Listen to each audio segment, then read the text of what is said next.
তো অনেক দিন ভিডিও করা হয়নি, তাই অনেক দিন পরে আজ ফার্স্ট আরেকটা ভিডিও নিয়ে এসেছি তোমাদের সামনে। আজ আমি আমাদের এখানে গ্রামের একটা রাস্তা দিয়ে যাব, সেখানে বেশ সুন্দর একটা রাস্তা আছে, সেই রাস্তা দিয়ে আমি এক ছোট্ট রাইড ভিডিও শেয়ার করব তোমাদেরকে। আর একটা সারপ্রাইজ আছে, আমি কিছু টাকা কুড়িয়ে পেয়েছি, সেইটা সম্পর্কে তোমাদেরকে জানাবো।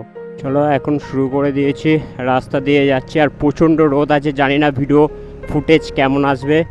যাই ওদেরকে দেখো, চারিদিকটা ধান আর ধান। ভাই আমার খুব ভালো লাগে এই জায়গাগুলোতে। আমি শহরের রাস্তায় ঘোরার থেকে গ্রামের এইসব রাস্তাতে ঘুরতে বেশি ভালোবাসি। এই রাস্তাটা নতুন করেছে, প্রচণ্ড রোদ, যার কারণে ফুটেজ ভালো আসছে না হয়তো, কিন্তু বেশ অনেকটাই বড়। দেখো সাইডে বড় খাল হয়ে আছে, আর পুরো মাটির রাস্তা। ভাই কেউ যদি এখানে স্নান করা, এর মজাই আলাদা। পুরো নতুন খাল, আর রাস্তাটা দেখেছো যেন সেই পাহাড়ি রাস্তায় চালাচ্ছে। আমাদের এখানে পাহাড় নেই, বা রাস্তাটা পাহাড়ি রাস্তার মতো বেশ সুন্দর করেছে। আমার তো খুব ভালো লাগছে। রাস্তাটা মোটামুটি অনেকটাই গিয়েছে। এই সাইডটা পুরো সেই শ্যামলা চাষ হয়েছে, শ্যামলা চাষ হয়েছে।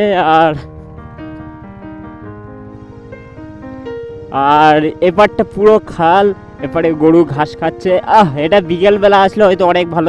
আর যাই হোক, আমি কিছু টাকা কুড়িয়ে পেয়েছিলাম, 2500 টাকা মতন। ওই টাকাটা আমি নিজের কাছে প্রায় এক সপ্তাহেরও বেশি রেখে দিয়েছি।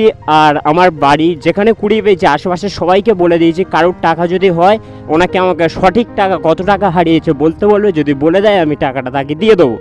কিন্তু ভাই প্রায় 2 সপ্তাহ হতে যায়, কেউ বলতে পারলো না টাকার। তাই আমি একটা ডিসিশান নিয়েছি, ওই টাকাটা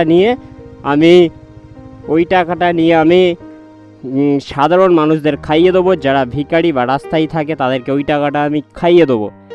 আর ওই ভিডিওটা আমি আমাদের এই ইউটিউব চ্যানেলে পোস্ট করব, তোমরা সাপোর্ট দেখো। যদি কোন টাইপের কন্টেন্ট তোমরা বেশি ভালোবাসো, আমি আমার জীবনে যেটা সামনে আসবে সেটাই নিয়ে আমি ভিডিও বানাবো। দেখো আমার একটাই লাইফটাকে নিয়ে নিজের মতন করে এনজয় করার চেষ্টা করছি আমি, না কারোর কথা ভাবছি। আর পরিবারের জন্য তো ভাবতে হয়, অন্য কোনো লোকের কথা না ভেবে নিজের মতন করে এনজয় করব। তাই আমার জীবনে যেটা সামনে আসবে, যেমন পারবো তেমন ভিডিও ছাড়বো।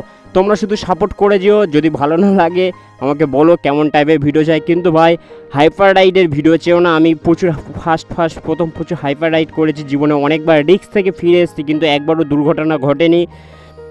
তাই আমি হাইপার রাইড করতে চাই না। হ্যাঁ, জোরে চালাই গাড়ি আমি, যেখানে কোনো লোকজন থাকে না সেই সব রাস্তাতে গাড়ি জোরে চালাই, কিন্তু হাইপার রাইড ড্রাগ রেস এইভাবে আমি করতে চাই না। একটাই লাইফ ভাই।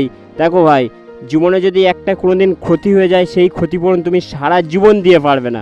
তাই একটাই কথা বলবো, পাশে থেকো, ভিডিওগুলো দেখবে। এআইয়ের সময় ফেস ভ্যালু ম্যাটার অথবা নিজের কথা ম্যাটার। দেখো সবাই সমান হয় না। হ্যাঁ, আমার কথা বলতে জড়িয়ে যায়, কিন্তু এটা নিয়ে আমি নিজেকে গর্ববোধ করি, কারণ যেটা আমার কমতি সেটাই আমার সাফল্যের মূল কারণ।